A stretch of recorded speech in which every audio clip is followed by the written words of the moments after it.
കേരളത്തിലെ നാട്ടിൻപുറങ്ങളിലും കാടുകളിലും കണ്ടുവരുന്നൊരു പക്ഷിയാണ് കാടുമുഴക്കി. അതിനെയാണ് ഇപ്പോൾ നിങ്ങൾ കണ്ടുകൊണ്ടിരിക്കുന്നത്. ഇതിന് ഇംഗ്ലീഷിൽ കോമൺ പേരായിട്ട് റാക്കറ്റ് ടെയിൽഡ് ഡ്രോങ്കോ എന്നാണ് വിളിക്കുന്നത്.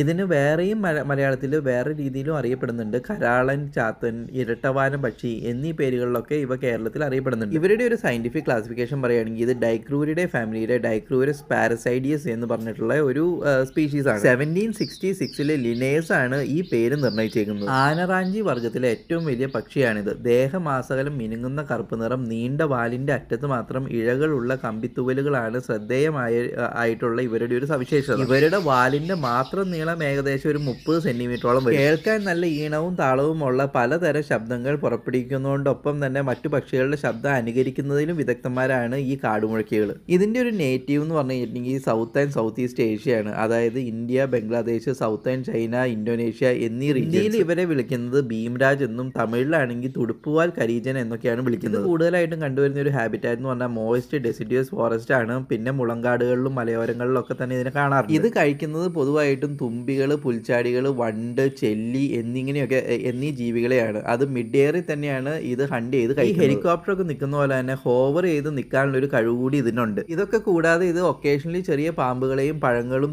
തേനൊക്കെ തന്നെ ഇത് കഴിക്കാറുണ്ട്. ഈ വീഡിയോയുടെ അവസാനം അത്യാവശ്യം വലിയൊരു പുൽച്ചാടിയെ ഇത് ഹണ്ട് ചെയ്ത് കഴിക്കുന്ന ഒരു ഫുട്ടേജ് കൂടി എനിക്ക് കിട്ടിയിട്ടുണ്ട്. നല്ല കാഴ്ചശക്തിയും നല്ല വേഗതയുമാണ് ഇതിനെ ബേസിക് ആയിട്ട് ഇര പിടിക്കാൻ സഹായിക്കുന്നത്. ഇത് ഇര പിടിക്കുന്നത് ഏകദേശം ഒരു സന്ധ്യാസമയത്താണ്. പക്ഷെ ഇതിവിടെ എടുത്തേക്കുന്നത് നല്ല രാവിലെ പകലൊരു 10-11 ഇടയ്ക്കാണ്. പിടിക്കാൻ തന്നെ വേട്ടക്കാരിൽ നിന്ന് ഇത് രക്ഷപ്പെടുന്നത് നല്ല ഇറാറ്റിക് ആയിട്ടുള്ള ഫ്ലൈറ്റും നല്ല സ്പീഡിലുള്ള ക്വിക്ക് ആയിട്ടുള്ള ഫ്ലൈറ്റും പിന്നെ വളരെ നല്ല ഡെൻസ് ആയിട്ടുള്ള വെജിറ്റേഷനിലേക്ക് കയറി ഒളിക്കുകയും പിന്നെ ഇതിനൊരു മിമിക്രി സ്വഭാവം കൂടി. അതായത് ഈ വീഡിയോയുടെ തുടക്കം പറഞ്ഞ മാതിരി മറ്റു പക്ഷികളുടെ ശബ്ദം അനുകരിച്ച് വേട്ടക്കാരെ കാശക്കുഴപ്പത്തിലാക്കുന്ന പരിപാടി. മാത്രമല്ല ആനറാഞ്ചികൾ എന്ന് പറഞ്ഞ പേര് പോലെ തന്നെ ഇത് അത്യാവശ്യം നല്ലൊരു ഗുണ്ടാപ്പടയാണ്. മരുന്നും മൂങ്ങയും പോലെയുള്ള ഇതിലും വലിയ പക്ഷികളെ വരെ ഇത് കൂട്ടത്തോടെ ആക്രമിക്കാറുണ്ട്. ആക്കക്കൂട്ടങ്ങളെ വരെ ഇവർ കൂട്ടത്തോടെ വന്ന് ആക്രമിക്കുന്ന പതിവുകളുണ്ട്. അതുകൊണ്ട് തന്നെ ഇവരെ അങ്ങനെ എളുപ്പം ഹണ്ട് ചെയ്യാൻ പറ്റുന്ന ഒരു തരം പക്ഷികളല്ല. ഇവരുടെ ഒരു ലൈഫ് സൈക്കിൾ ആൻഡ് ബ്രീഡിങ്ങിനെ കുറിച്ച് പറയുകയാണെങ്കിൽ ഇവർ പൊതുവെ മോണോഗാമസ് പേഴ്സ് ആണ്. അതായത് ഒരു ആണിന് ഒരു പെണ്ണ് മാത്രമേ ഉണ്ടാവൂ. ഇവരുടെ കൂടുകളാണെങ്കിൽ മരത്തിന്റെ ഒക്കെ ഏറ്റവും മുകളിൽ നല്ല പിഞ്ഞാണി പോലെ ട്വിഗ്സ് ഒക്കെ വെച്ച്, അതായത് ചെറിയ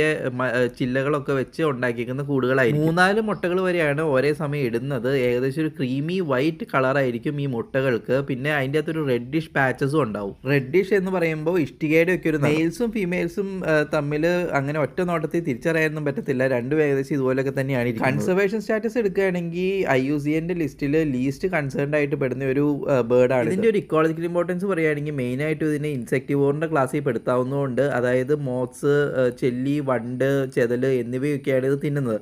അപ്പോൾ അതിന്റെ ഇൻസെക്ട്സിന്റെ പോപ്പുലേഷൻ കൺട്രോൾ ചെയ്യാനായിട്ട് ഇത് നല്ലൊരു സ്പീഷീസ്. അതായത് പ്ലാന്റേഷൻസിലും വയലിലും ഒക്കെ ഇത് വളരെ ബെനിഫിഷ്യൽ ആയിട്ടുള്ള ഒരു സ്പീഷീസ് ആണ്. ഇനി ഇതിന്റെ ഒരു കൾച്ചറൽ സിഗ്നിഫിക്കൻസ് എടുക്കുകയാണെങ്കിൽ ഇത് പല നാടോടി കഥകളിൽ ഒരു ട്രിക്സ്റ്റർ ആയിട്ടും പിന്നെ ഒരു മെസ്സഞ്ചർ ആയിട്ടൊക്കെ തന്നെ പോർട്രേറ്റ് ചെയ്തേക്കുന്ന ഒരു ബേർഡ്. ഇതിന്റെ ശബ്ദം ഭയങ്കര നൊസ്റ്റാൾജിക് ആണ്. അതായത് ഒരു മെറ്റാലിക് വിസിലിങ്ങും ഓടക്കുഴൽ ഊതുന്ന പോലെയുള്ള ഒരു ശബ്ദമാണ് ഇതിന്. പിന്നെ പല ട്രൈബൽസും ഇതിന്റെ ഒരു ശബ്ദത്തിന്റെ വ്യതിയാനവും വെച്ചിട്ട് ആപത്ത് വരുന്നുണ്ടോ എന്ന് അറിയാനായിട്ട് ഇതിനെ യൂസ് ചെയ്യാറുണ്ട്. അപ്പോൾ ഈ വീഡിയോയിൽ പറഞ്ഞേക്കുന്ന ഇൻഫർമേഷൻസും ഈ വീഡിയോയും നിങ്ങൾക്ക് ഇഷ്ടപ്പെട്ടെന്ന് കരുതുന്നു. അപ്പോൾ ഇഷ്ടപ്പെട്ടെങ്കിൽ ഡെഫിനറ്റ് ആയിട്ടും ലൈക്ക് ചെയ്യുക, ഷെയർ ചെയ്യുക, സബ്സ്ക്രൈബ് ചെയ്യുക, കമൻറ്റ് ചെയ്യുക.